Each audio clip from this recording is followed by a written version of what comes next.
Hello and welcome to my very first YouTube video. If you don't know me, my name is Linda and I post on TikTok everything about the Danish pronunciation, the Danish vocabulary, verbs, everything in between.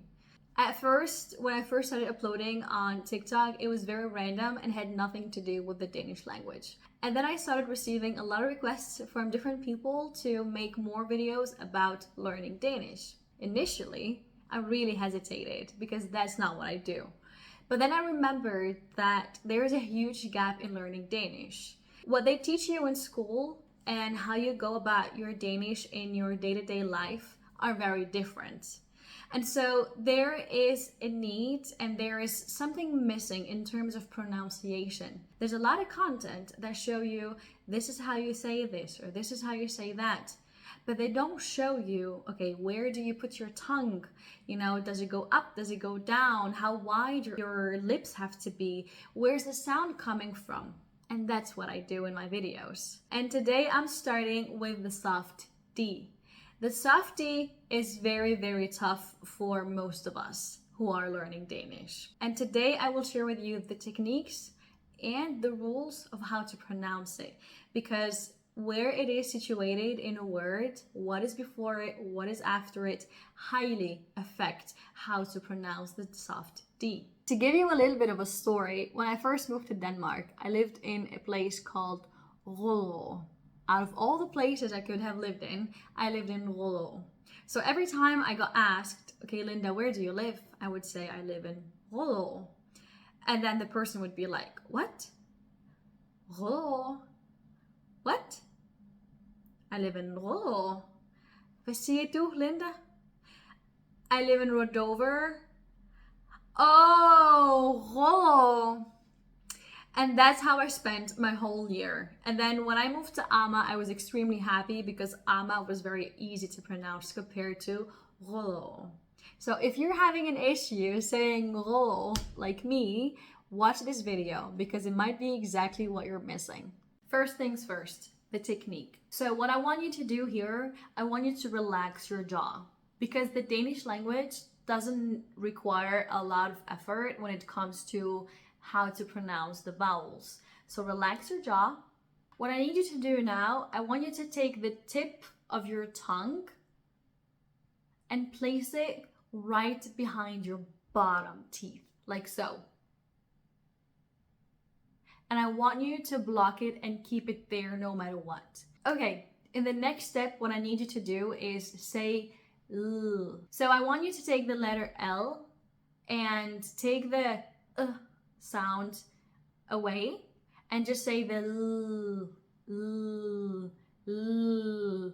Now what I need you to do is put your tongue behind your teeth and say L, L. And make it a little more lazy to sound like a proper Danish person. Ugh. Ugh.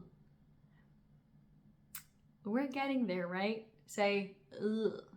Ugh. So you can make it short and you say ugh. Or you can make it long and say ugh. Ugh. Perfect. So try to do that a couple of times. Remember to relax your jaw, take the tip of your tongue, put it right behind your bottom teeth. Take an L, take the sound apart, say just the L and say L. Like gang, gang, gang,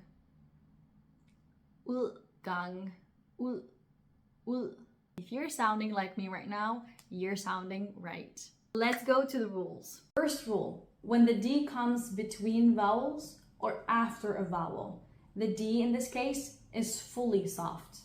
And to take examples, we say gel, gel, mel, gel, mel. Jeg laver mad. Example number 2. When it comes after an L or an N, the D in this case disappears completely. And if we take examples, we say oldemor, oldemor, or bunddyr, bunddyr.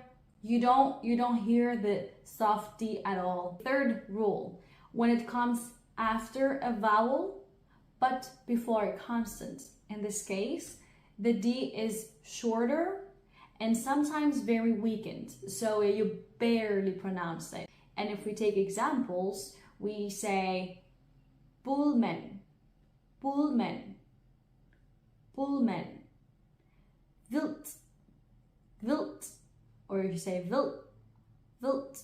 So it's very short because after it there's something that is pressuring it to pass by, if that makes sense. Rule number 4, at the end of the word. In this case, the D is technically soft, but in everyday speech, in fast speech, it gets very, very reduced. So if we take an example, we say rol, rol. It's not like mel, it's rol. It's fast, rol, and it's short, rol. Rule number 5. In clusters or compound words, the D comes to reassert itself, but is still softly pronounced. And if we take examples, hol dør, hol dør, hol dør, or madpakke, madpakke. So that was it for today's video. I truly hope that it has helped you and given you some clarity on how to pronounce the soft D. If these videos are interesting to you and you think they are of value to you, then subscribe to the channel because I'm gonna come up with more sounds. E, U, U, R, and all of the other good stuff. So I'll see you in the next one.